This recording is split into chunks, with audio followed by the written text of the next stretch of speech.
नमस्कार, जयश्रीज किचन मध्ये परत एकदा स्वागत आहे तुमचं. तर आज आपण बनवणार आहे बेसनचे लाडू. चला बघू कसं. 1 किलो डाळ भाजून दळून आणलेला आहे. हे बघा, पीठ आहे 1 किलो बेसनचा आणि पिठी साखर आहे 1/2 किलो. बदाम आहे, त्याला चिरून घेतलेला आहे, शालो फ्राय केलेला आहे. इलायची पावडर आहे आणि आपल्याला तुपामध्ये भाजून घ्यायचं आहे. हे बघा, तूप आहे, तूप गरम झालेलं आहे. तर थोडंसं आपल्याला बेसनचं पीठ टाकायचं आहे. हे बघा, मंद आचेवरती व्यवस्थित आपल्याला भाजायचं आहे.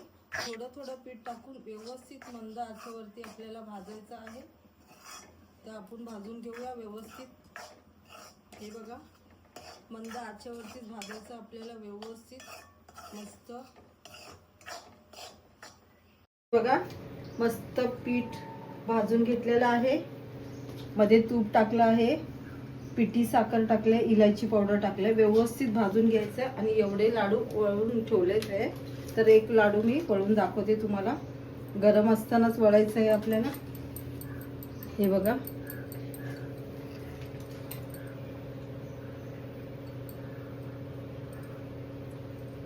हे बघा, मस्त लाडू वळून घेतलेले आहेत.